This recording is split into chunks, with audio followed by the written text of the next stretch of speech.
જય શ્રીમન નારાયણ. રામાનુજદાસ શ્રીમાન ગટ્ટુ વેણુગોપાલ સ્વામી દ્વારા વર્ણન કરેલ શ્રીમદ ભગવદ્ ગીતાનું ગુજરાતી ભાષાંતર હું આપને કહી રહી છું. અધ્યાય 18 મોક્ષ સંન્યાસ યોગ. શ્લોક 10. નદ્વેષ્ટિ અકુશલમ કર્મ કુશલે ન અનુષજ્યતે ત્યાગી સત્વસમાવિષ્ટઃ મેધાવી છિન્ન સંશયઃ. ઓમ.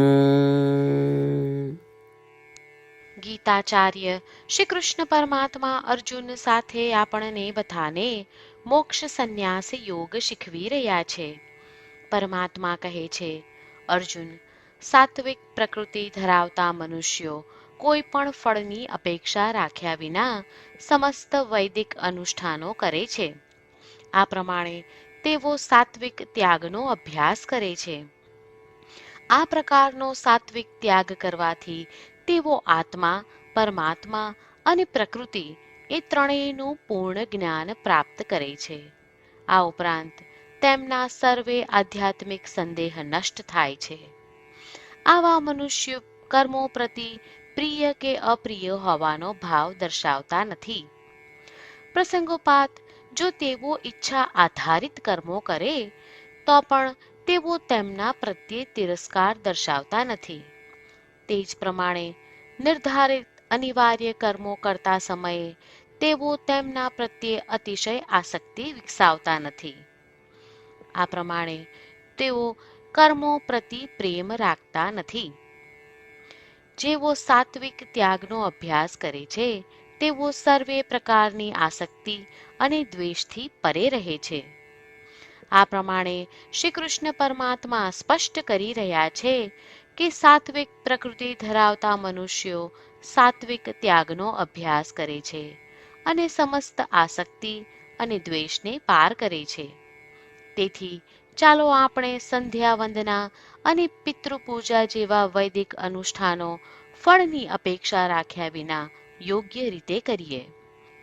ચાલો આપણે સાત્વિક પ્રકૃતિ વિકસાવી આસક્તિ અને દ્વેષને પાર કરવાનો પ્રયત્ન કરીએ. શ્રીમન નારાયણની પ્રાપ્તિને આપણા જીવનનું ધ્યેય બનાવતા અને માત્ર શ્રીમન નારાયણનું શરણ લેતા ચાલો આપણે બધા શ્રી કૃષ્ણ પરમાત્માના શબ્દોનું આ શ્લોક સ્વરૂપે પુનરાવર્તન કરીએ.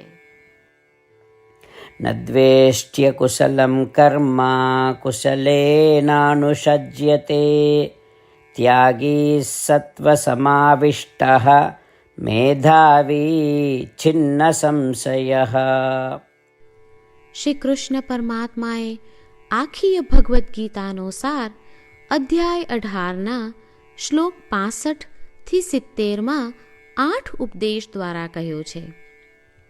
શ્રી કૃષ્ણ કહે છે, જે મારા આ 8 ઉપદેશ અનુસરે છે તે મને પ્રિય છે. એ સર્વે ભક્તોનું હું બધી જ રીતે રક્ષણ કરીશ. શ્રી કૃષ્ણ પરમાત્મા પાસેથી આખી ભગવદ્ ગીતા સાંભળ્યા પછી અર્જુન કહે છે, કરિષ્યે વચનમ તવ, એટલે કૃષ્ણ, હું તમારી આજ્ઞાનું પાલન કરીશ, તમે કહો છો એમ કરીશ. અને આથી જ શ્રી કૃષ્ણએ દરેક પ્રકારના યશ અને વિજય અર્જુનને આપ્યા છે. તો ચાલો આપણે પણ પરમાત્માને 8 વાતો પાળવાનું વચન આપીએ. પરમાત્માને આપેલા વચનથી મોટી કોઈ પૂજા, તપ કે યજ્ઞ નથી.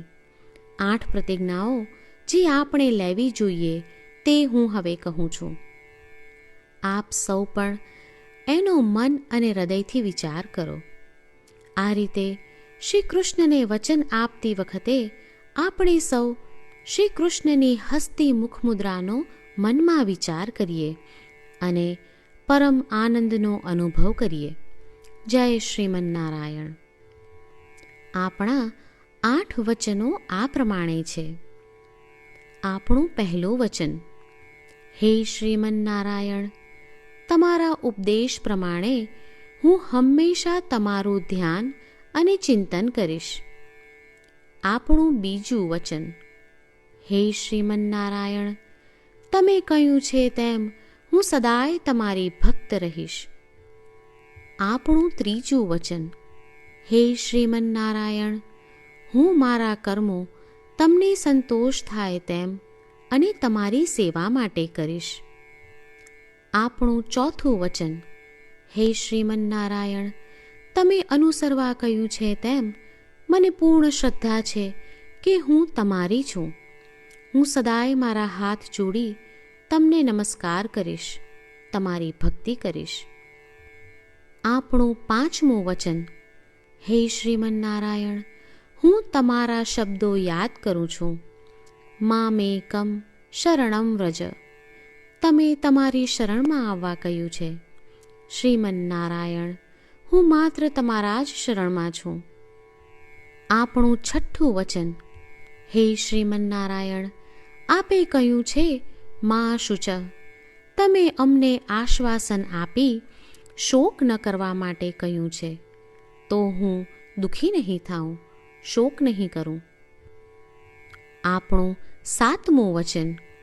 હે શ્રીમન્નારાયણ, અમારા કલ્યાણ અર્થે આપે શ્રીમદ્ ભગવદ્ ગીતા રૂપી આશીર્વાદ આપી અમારા સૌ પર કૃપા કરી છે, તો હું દરરોજ ઓછામાં ઓછો એક શ્લોક વાંચીશ અથવા સાંભળીશ એવો સંકલ્પ લઉં છું. આપણું આઠમું વચન. હે શ્રીમન્નારાયણ, હું ગીતાના દૈવી શબ્દો એ ભક્તો સુધી પહોંચાડવાનો પ્રયત્ન કરીશ જેઓ ગીતાથી અજાણ છે. હે શ્રીમન્નારાયણ, તમે કહ્યું છે તેમ કરીશ, તમે કહ્યું છે એમ વર્તીશ અને તમારા માટે જ કર્મ કરીશ. શ્રીમન્નારાયણને આપેલું વચન કે દરરોજ તમે કહ્યું છે એમ કરીશું, એ જ એક મહાન પૂજા છે. તો ચાલો આપણે સૌ દ્રઢ શ્રદ્ધા સાથે પ્રભુ પાસે એક સંકલ્પ લઈએ. શ્રીમન્નારાયણ, કરીશ્યે વચનમ તવ. શ્રીમન્નારાયણ, હું તમારી આજ્ઞાનું પાલન કરીશ. સર્વમ શ્રી કૃષ્ણાર્પણમસ્તુ. જય શ્રીમન્નારાયણ. ન દ્વેષ્ટિ અકુશલમ કર્મ કુશલે ન અનુષજ્યતે ત્યાગી સત્વસમાવિષ્ટઃ મેધાવી છિન્ન સંશયઃ. ઓમ ન દ્વેષ્ટ્ય કુશલમ કર્મ કુશલેનાનુષજ્યતે ત્યાગી સત્વસમાવિષ્ટઃ મેધાવી છિન્ન સંશયઃ. જય શ્રીમન્નારાયણ. તમામ ભક્તોને ખાસ વિનંતી. આપણા જીવનની દરેક બાબતોમાં આપણે તાત્કાલિક અને અસરકારક પરિણામો ઈચ્છીએ છીએ. આ પ્રાપ્ત કરવા માટે ચાલો દરરોજ 1 મિનિટ ફાળવીએ અને નારાયણાસ્ત્રમ વાંચીએ. નારાયણાસ્ત્રમ મેળવવા માટે તેની વેબસાઇટ જે www.narayanaastram.org છે તેના પર જાઓ અને રજિસ્ટ્રેશનમાં તમારું નામ અને ઈમેલ આપો. તમે આપેલા ઈમેલ પર તમને નારાયણાસ્ત્રમ PDF પ્રાપ્ત થશે.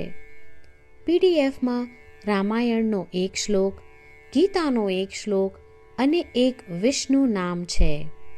આ 3ને નારાયણાસ્ત્રમ કહેવામાં આવે છે.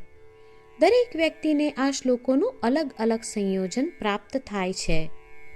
જ્યારે દરેક વ્યક્તિ 24,000 ભક્તો સાથે તેમના નારાયણાસ્ત્રમને દરરોજ વાંચે છે અથવા સાંભળે છે, ત્યારે સમગ્ર રામાયણનું 1 વાર પારાયણ, શ્રીમદ્ ભગવદ્ ગીતાનું 33 વાર પારાયણ અને વિષ્ણુ સહસ્ત્ર નામનું 24 વાર પારાયણ રોજ પૂર્ણ થાય છે.